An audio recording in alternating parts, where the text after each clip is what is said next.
Hello दोस्तों, एक बार देखिए इस सुबह की बेला में ये मौसम कितना सुहाना, कितनी कड़ी धूप निकली है। हम फिर से यहाँ से निकल रहे हैं गांव से की तरफ से, तो हमने सोचा लाइए यहाँ की मोटो ब्लॉगिंग की जाए, आपके बारे में बताया जाए, यहाँ के बारे में बताया जाए। और बस हम यही चाहेंगे कि आप हमारे चैनल को जिस तरह से देख रहे हैं, लाइक कर रहे हैं, सब्सक्राइब कर रहे हैं, इसलिए हम आपका तहे दिल से शुक्रिया अदा कर रहे हैं। और हम ये चाहते हैं कि आने वाले दिनों के लिए आप इस तरह से और देखिए इस टाइम किस तरह से सरसों किस तरह से खिली हुई, पीला नज़ारा देख के मन एकदम हो गया। हमने कहा लाइए यहाँ का भी आपको लाइव दिखाएं और आपके लिए मोटो ब्लॉगिंग करें। तो बस हम आपसे यही चाहेंगे कि आप हमारे चैनल को देखिए, लाइक कीजिए, सब्सक्राइब कीजिए आने वाले दिनों के लिए, ताकि हम आपके लिए और अच्छी वीडियो बना सकें और इस बारे में बता सकें। तो चलिए हम रास्ते में की मोटो ब्लॉगिंग करते हैं और आपके इस गाँव के बारे में कुछ बताते हैं। तो आइए हमारे चैनल पर बने रहिए। तो चलिए, जिस तरह से मैंने आपको बताया है ना कि हम आज सवेरे मॉर्निंग में निकल चुके हैं। हमने कहा लाइए थोड़ा शहर के आउटर पे भी जाया जाए, वहाँ के बारे में बताया जाए, दिखाया जाए, क्योंकि इस टाइम जो है मौसम अब खुल चुका है, ये मान के चलिए अनुमान। तो चलिए चलते चलते आपको एक कहानी सुनाते हैं, क्योंकि आपको मालूम अपने मोटो ब्लॉगिंग में कोई ना कोई किस्सा सुनाता हूँ।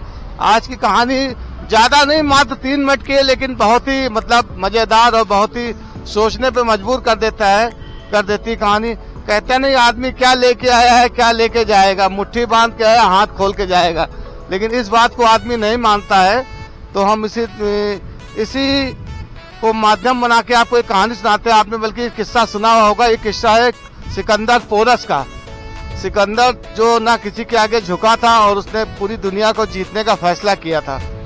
तो जो सिकंदर था वो बहुत युद्ध करता चला जा रहा था, कई जगहों को वो जीतता चला आ रहा था। तो लोग उससे के नाम से भयभीत होते थे, यानी भय खाते थे, और सिकंदर को अपनी इसी ताकत पे बड़ा नाज था। तो एक दिन वो सिकंदर जो है जंगल से निकल रहा था, और जंगल से निकलते निकलते जो है वो, तो थोड़ा सा कहानी को रोकूंगा। देखिए यहाँ नीचे कितना अच्छा नजारा है, देखिए किस तरह से सरसों खिली हुई है, कितनी खिली हुई धूप है। मतलब ऐसा कहते हैं नहीं, नज़ारा देखने के लिए हम लोग को कितना इंतजार करना पड़ता है। ये चीज़ तो शहर के अंदर तो देखने को तो कतई नहीं मिलती है। अब जो कुछ भी हरियाली और जो यहाँ का वातावरण, ये शहर के बाहर ही रह गया, क्योंकि शहर के अंदर तो कुछ रह नहीं गया है। तो कभी कभी मन करता है कि चलिए गाँव की तरफ निकला जाए, चला जाए, देखा जाए। ये देखिए इधर लेफ्ट में भी इसी तरह है, राइट में भी देखिए तो इस तरह से कितनी हरियाली है। देख के मतलब जो है मन होता है कि यहीं घंटों बैठे रहे। देखिए आलू की खुदाई भी चल रही है गाँव में, वो देखिए आलू खुद रहा है, किस तरह से खोद रहे हैं वो, देखिए कितना मतलब देख के मन होता है कि कभी कभी चलिए शहर से दूर आया जाए और आके गांव में कुछ टाइम या कुछ समय बिताने को बड़ा मन करता है। लेकिन आदमी काम के साथ ही इतना मसरूफ व्यस्त है कि वो निकाल नहीं पाता। जो समय निकलता है तो उसके शहर में पिज्जा बर्गर पार्टी में ही निकल जाता है। लेकिन हम लोग तो गांव से अथाह प्यार करते हैं, गांव की ओर निकलते हैं और बनाते हैं, देखते हैं, बड़ा अच्छा लगता है। तो चलिए हम कहानी की ओर चलते हैं।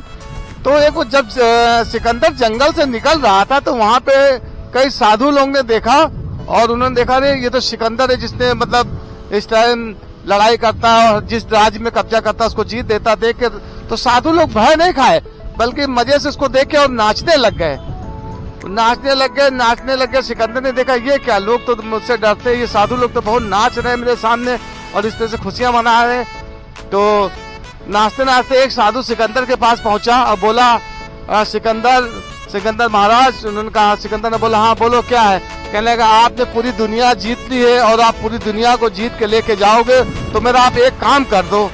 तो सिकंदर ने बोला कि क्यों नहीं, बोलो क्या है। कहने लगा आप मना तो नहीं करोगे। उसने कहा क्यों मैं मना करूंगा।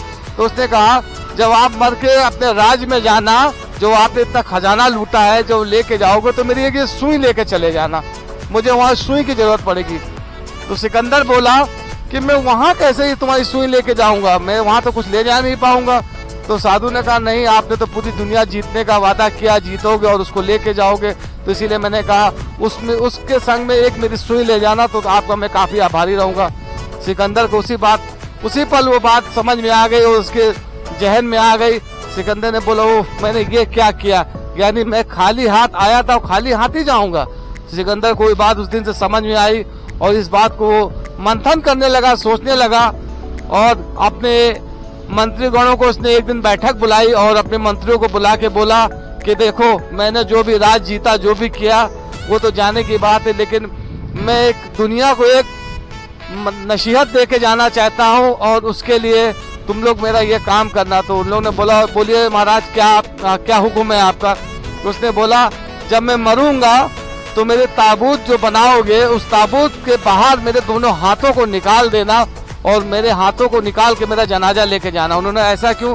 तो उसने कहा ताकि दुनिया देखे सिकंदर जब आया था तो उसके हाथ बंधे थे, उसने यहाँ पे सबको जीता, लड़ाई किया और सबको मतलब अपने बस में किया, लेकिन जब गया तो उसके दोनों हाथ खाली थे। तो लोगों को ये बात समझ में आई। उन्होंने कहा ठीक है महाराज, जैसा हुक्म। तो जब सिकंदर मरा, जब उसकी मृत्यु हुई, जब उसका जनाजा निकला तो उसके जनाजे के बाहर उसके दोनों हाथ खुले हुए थे। तो ये पैगाम दे के आया कि खाली मुट्ठी बांध के आए हो और मुट्ठी खोल के जाना है। तो न जाने आदमी यहाँ क्या क्या करता है, कितना जोड़ता है, क्या करता है, लेकिन उसको जाना पड़ता है, कहते नहीं है, और 9 फीट के गड्ढे में ही, ना उसके साथ कुछ कपड़ा जाता, ना कुछ जाता है, नंगा आया था और नंगा ही जाता है।